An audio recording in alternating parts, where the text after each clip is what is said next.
السلام عليكم حبايب قلبي، عاملين ايه؟ كل سنه وانتم طيبين. خلاص بقى رمضان فاضل له ايام، وهنبدا بقى التوابل وروايح رمضان الجميله بتوابله بحاجته اللي هنعملها مع بعض. هنشوف النهارده احنا معانا ايه توابل هنطلع منها للفراخ واللحمه وسبع بهارات، وهنطلع حاجات كتير قوي منها، وحاجات للمشويات وللبانيهات والحاجات دي. احنا هنا انا معايا حبايب قلبي، هنا معايا جوز الطيب، معايا الفلفل الاسود، الكمون، الكزبره، معايا المستكه. النوع ده حلو جدا، انا جربت الايراني العلب صفرة وملهاش طعم خالص المره دي. دي هو قال لي على ضمانتي، انا خدت حاجات بسيطه جربتها، جميله جدا وريحتها تحفه تحفه تحفه فعلا. يعني جميله جدا، انا دي تاني مره اجيبها، جميله قوي. النوع ده حلو قوي يا جماعه. ومعايا هنا الحبهان او الهيل، معايا ورق اللورا، هو كان كتير بس انا اخدت منه حبه، زر الورد، الفلفل الاسود، الكمون، الشطه، ودي بهارات، وده حب الرشاد، وده فلفل، وديت الكباب الصيني. وهنا ده هيبقى للمشاوي، روزماري، و...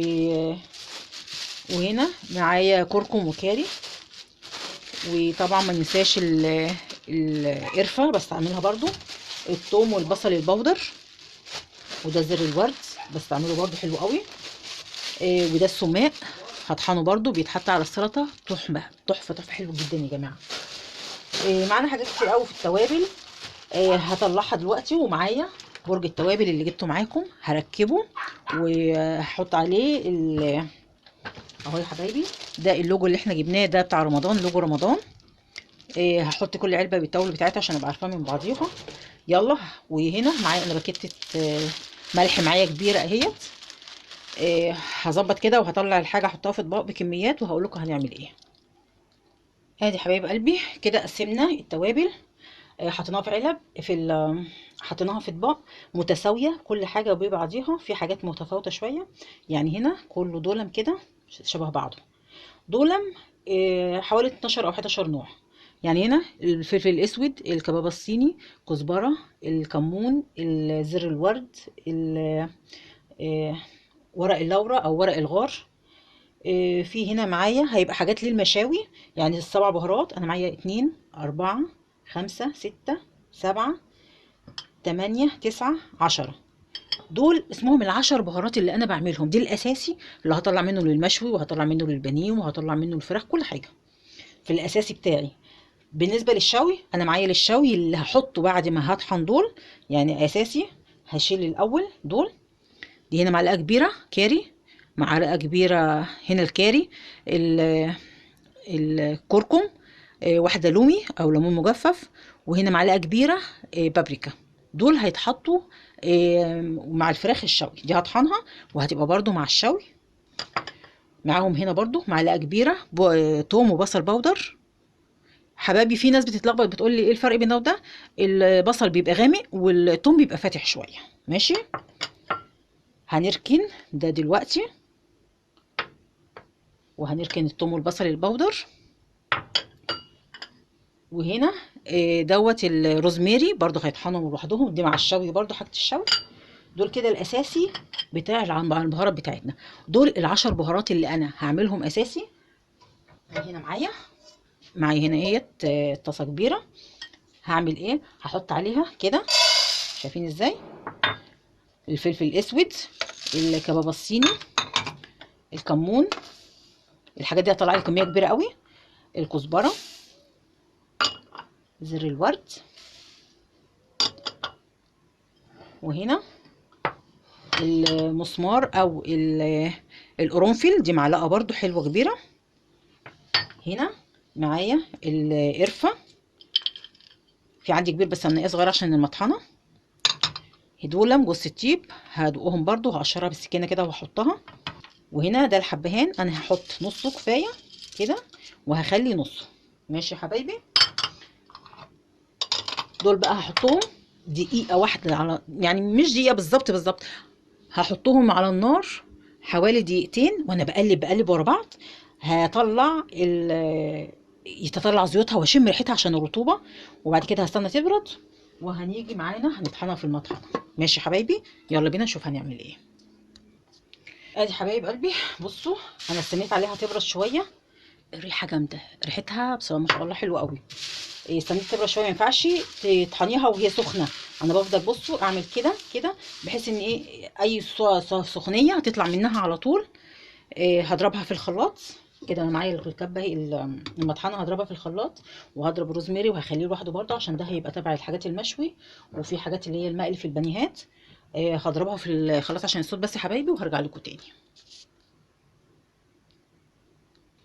بص حبايبي، كده اتطحنت اهيت. هفضيها بقى في العلبه ونكمل بقيته. ادي حبايب قلبي، بصوا دي الكميه اللي طلعت اهي معانا. هطلع منها لكل حاجه، هنقسمها دلوقتي لحاجات كتير قوي. انا هنا معايا الروزميري، هطحنه برضو. بسم الله كده، هطحنه. وهطحن الليمونه وهرجع لكم. ادي حبايب قلبي، ده الاساس، العشر بهارات اللي احنا طحناهم مع بعض. هنقسم بقى منهم. عايزه مثلا اطلع العشر بهارات دي، هيبقى اللحمه، للمحاشي، لاي اكل تسابيك، هيبقى تحفه حلو جدا. اهو هنقول كده، ده للمحمى والخضار والمحاشي. طب انا عايزه اعمل للفراخ مثلا البانيه، هطلع جزء كده اهي كده. هاخد منها نص المقدار بتاع الفلفل بتاع الثوم والبصل البودر. هاخد هنا من كل حاجه 3 معالق. هنا انا هاخد كده، بصوا كده اهو، هطلع بنص المقدار كده اهو كده. ده كده هيبقى للبانيه، للفراخ عموما تبقى تحفه حلوه جدا. بصوا حبايبي اهي. طب انا عايزه اعمل للمشاوي، لحمه فراخ، للشوي مثلا. هعمل ايه؟ هعمل كده، بصوا حبايبي كده اهو. ده للمشاوي هعمل ايه؟ نفس اللي فات بس مختلف، وهزود حاجات تانية عليه. يعني هحط المقدار ده اهو كده، هزود عليه الثوم والبصل البودر برضو. بس فرق بين المشوي والبانيه والحاجات دي، انا بزود ده يا حبايب قلبي الروزميري. هزود برضو عليه الروزميري. انا طحنته بس ما عملتوش جامد، انا عايزه فيه عروق وحاجات كده برضو عشان يمسك في الحاجه اللي انا بعملها. هتبقى حلوه جدا. هزود عليها التركه اللي حلوه جدا، اللومي او الليمون المجفف. تحفه تحفه تحفه، جربي التركه دي حلوه جدا اهي كده في المشاوي. كده عندنا اللي المشوي ده كده للمشاوي، فراخ، لحمه، بانيه. عايزه تعملي برده في الدايت ولا حاجه، مشوي في الاير فراير او في البوتاجاز، هتحطي منها برده جميله جدا في التتبيلات، حلوه قوي قوي اهي يا حبايبي. تحفه بصراحه، جميله قوي. هتطلعي منها زي ما انت عايزه. هعمل منها الملح المخلط برده، هوريهولك دلوقتي وهنعمله مع بعض. على فكرة يا جماعة، الملح ده اسمه كيان، حلو جدا، ناعم قوي، بتاع حدي يعني، ناعم حلو قوي. كنت بستعمل فيه نوع اسمه صفرة، وكان فيه الخير، بس لا ده بصوا ناعم وابيض حلو قوي. الكيس كبير، انا جايبه الباكيت على بعضيها ب 15، فيها 10 اكياس. يعني الكيس لوحده هما بيبيعوه ب 2 جنيه، مكتوب عليه بصوا 2 جنيه. فالباكيت على بعضيها مش ب 20، لا ب 15. بس بصراحة حلو قوي. هفضي منه وهنعمل منه الملح المخلط لرمضان. ادي يا جماعه، انا فضيت دول 4 اكياس بس. دول 4 اكياس من الملح، الباكيته كلها. بصوا ما شاء الله كتير، المركز كبير عمل معايا ازاي. دلوقتي هحط ال10 بهارات دي اهي، نقول كده اهو يا حبايبي، معلقتين ونص كبار. دي بهارات من عند العطار، بقول له عايزه بهارات اللي بحطها على الملح، بيبقى مكوناتها حلوه جدا. بيبقى فيها برده جوز الطيب وتوابل تانية من عنده اهي، بتبقى حلوه قوي وريحتها حلوه جدا. يعني هو بيبقى ليه بهارات خاصه كده هو بيعملها، بيبقى جميله قوي. هنحطها كده بس مش هنحطها كلها. وهنحط معاها برده شطه، بحب الشطه في الاكل جدا. بصوا معلقه كده كبيره، بس خلي بالك احسن في انواع حاميه، دي اسمها شطه سوداني، بتبقى حاميه جدا. بصوا حبايبي اهي، هنبدا بقى نقلب.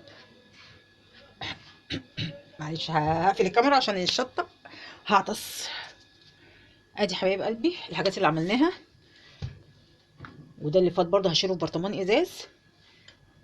دي بتاعه البانيه، خلطه البانيه والفراخ كعموم، ديت الفراخ واللحمه واي حاجه للمشاوي شوي. هنا نفسها انا زودت، هنا حطيت الثوم والبصل البودر وبابريكا وبتاع ده كاري وكركم ولومي اللي هو الليمون. هنا دي العشر بهارات للمحاشي وللحمه كعموم والفراخ وكله في شوربه. وده بانيه وده للشوي، ايه رايكم؟ ودي هيتشال برضه، هيتحط منها دي للحمه والفراخ. وده الملح هنحطه بقى في علب. هطلع دلوقتي برج التوابل، وهحط عليه اللوجو هركبه.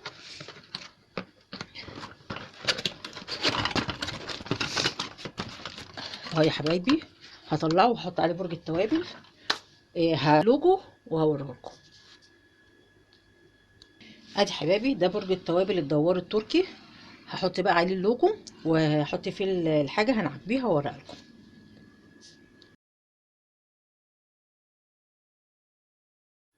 ادي حبايبي كده عملنا الستيكر اهو. واللي فاضل ده الحاجات اللي فاضله بقى بتاعه المكسرات والحاجه، ولسه هعمل بقى علب المكسرات هحطها عليها، دي هنشيلها. نبدا بقى نعبي الكمون والفلفل والحاجه وهوريها لكم بعد ما نعبيها على طول. عملنا الحاجات كلها، توابل رمضان الجميله، الحاجات الرايح الحلوه جدا. بصوا دي كميه الحاجات اللي فاضت معايا اهيت، بصوا كتيره. دي هشيلها في التلاجة، احطها في كيس واشيلها في التلاجة. ودي اكياس الملح والصفايه التاني.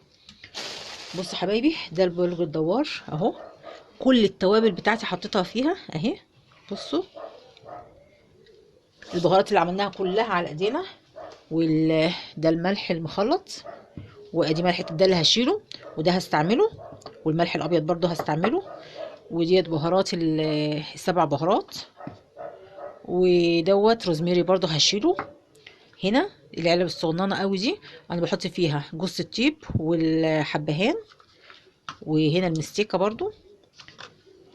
حاجات بسيطه عملناها النهارده مع بعض كده. هو ناقص عندي علبه فاضيه اللي هي ديت. ديت بتاعه بهارات السمك. بصوا دي بهارات السمك. انا اللي ما عملتهاش عشان ما لحقتش. انا عندي في الفريزر انا مجمعه حبه قشر جمبري كنت جايباه بلدي. هعمله برضو. بجيبه بحطه في الفرن، بحمصه يتحمص كده يبقى لونه حلو. بطلعه بضربه في الخلاط بعد ما بيبرد خالص. بحط معاه كزبره وفلفل وكمون وملح. دي بهارات السمك، حاجات تحفه جميله جدا. لو عايزينها قولوا لي، انا كده كده هطلعها. لو عايزين هطلعها وهصورها لكم لو انتم حابين تشوفوا طريقتها ازاي. تحفه وجميله جدا. يا رب يكون فيديو النهارده عجبكم حبايب قلبي، كل سنه وانتم طيبين. واعملوا البهارات والحاجات دي، الحقوا اعملوها واعمليها على ايدك انضف، انت ما تعرفوش بره البودره بتاعتها عاملينها ازاي وكده. فلو وصلت معايا لغايه هنا حبايب قلبي ما تنسوش اللايك والشير والاشتراك في القناه فضلا وليس امرا. حبايبي شجعوني كده بلايك حلو جميل منكم. كل سنه وانتم طيبين ورمضان كريم عليكم حبايب قلبي. سلام.